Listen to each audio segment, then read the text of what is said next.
Okay, very quick for the people that, the subscribers, so the people that were following this process. I took out this carpet. The carpet was glued down, and so we removed the glue, and now we know how to remove glue. The area is nice and clean, it's dry already, and we're going to proceed with the installation of these tiles. These tiles are about 3 square feet each, and we're going to use thin-set mortar. Here's the thin-set mortar. This is the company. I got it at Lowe's Home Improvement. What I'm gonna do, well, that little border that you see there is this aluminum that you see here, and that aluminum was cut in 45 degrees on the corners, and pretty much buttered against each other on the other side, cut with this grinder with a blade. Obviously important, really extremely important, use protection for your eyes, because those things are freaking like projectiles from a grenade, you know, going everywhere. So sometimes they actually stuck on your skin and you bleed. So be careful, because that will be a fate of your eyes. Be careful, and be careful. Okay, so what we're gonna do is that we're gonna, you know, throw a nice line over here, and let's see. So for that, sometimes when you're lost in the design, or I'm sorry, the line, you can use a self-level laser. This thing has 3 different projections, up, down, you know, to the sides, corners, angles. Very good to have one of these little guys. So that will help us to maintain a nice straight line for our first, you know, lines of tile. Now what we're using is this 1/2 inch trowel. Normally it's all rusted and stuff because I use the 3/8, but here's the 1/2 inch by 1/2 inch trowel. This will help you when you have surfaces that are fairly uneven. We're gonna make a mixture of the mortar that is fairly hard, not too soft, because we want to make sure that those dents can actually help us to level the tiles in the way we want. What else can I say over here? Well, just you know, after when we start doing all the cuts, we're going to use a wet saw to cut. I'll show you later on the machine. So let's continue.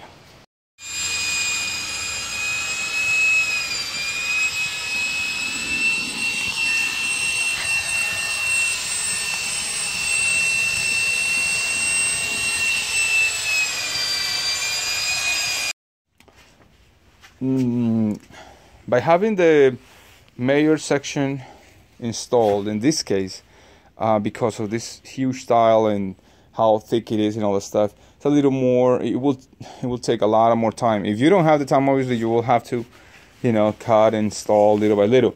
But in our case, we were able to install, like you saw, the first part first, and then the small cuts at the end later. So I have it, you know, finished up to here. Then we're gonna move.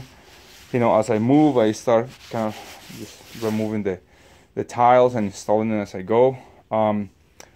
We cut underneath that with a little oscillating saw and a little cover over there, or facial board, whatever you're gonna call it. So now the tiles go all the way inside there.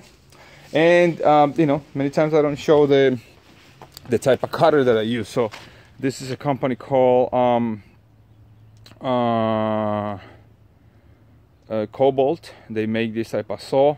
The saw will collapse and you can actually transport it like a wheelbarrow.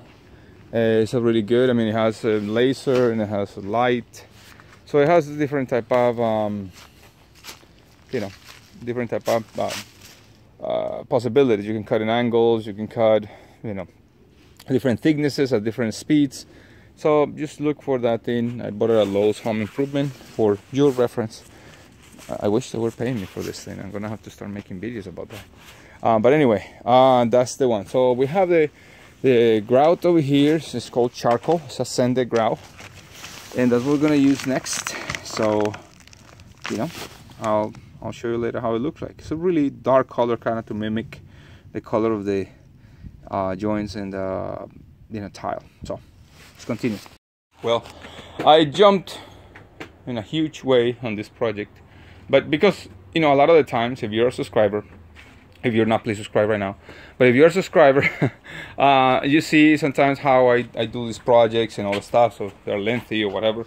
But the idea with this thing, I don't know why it looks like it's so crooked. It's not.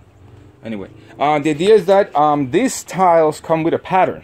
Now the pattern obviously looks like you're using some sort of, you know, small, well, the different size pieces of stone.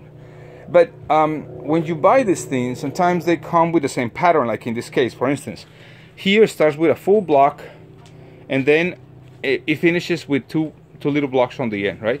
So what you want to do is you want to kind of mix them up once in a while, and the reason is that you want to break that pattern so it doesn't look like you are doing the entire thing in the same position. In this case, sometimes you may need to follow a pattern or like a side of the tile that is showing you how to continue, but it's better when you just kind of randomly put them over here. And actually I did that in thinking about the same situation, like I was installing them, and you right away you realize that it will look kind of awkward and it will look too fake.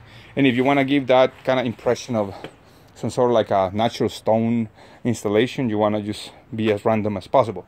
Now these edges, obviously, I don't like edges, like aluminum edges, especially in steps. But in this case, because there are not many solutions other than maybe adding some sort of like aluminum slope or whatever. In any case, this kind of color, nickel finish color, satin nickel, it goes with the grout color that we're gonna put, which is some sort of like a charcoal, gray. I mean, because the color on the edges are like charcoal gray, and you want to make sure that it kind of matches. Obviously the spacing is not huge. So anyway, we're gonna continue with the edges. We're gonna, tomorrow we're gonna have these little pieces cut. Obviously the angles over there, really, cut in 45-degree angles there. We're gonna fill up those little holes, and we're gonna do the other part, because it's, in this case, it's a little easier to just do the bigger pieces and then step on that and work on the other side. So let's continue. The last part is to apply the grout, let it dry some, and start removing it. So I suggest you to cover the walls, whatever you're working, so you don't do a lot of mess on the walls in this case.